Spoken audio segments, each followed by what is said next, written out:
Daha önce burun ameliyatı olmuş. Evet. Bademcik küçültme yapılmış. 4 operasyon geçiyor. Evet ama hala da endoskopide gözüküyor lobul lobul. Evet. Şimdi yapılması gereken şey şu size.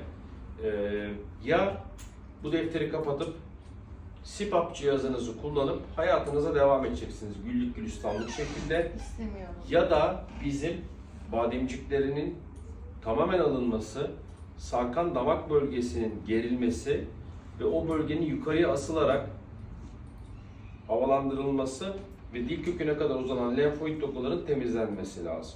Ya da CPAP cihazınızı kullanacaksınız. Bakın çok önemli alternatifimiz var. Hiç Ameliyatı ağrısız, tercih ederim. sığsız CPAP cihazı kullanarak da hayatınıza devam edebilirsiniz.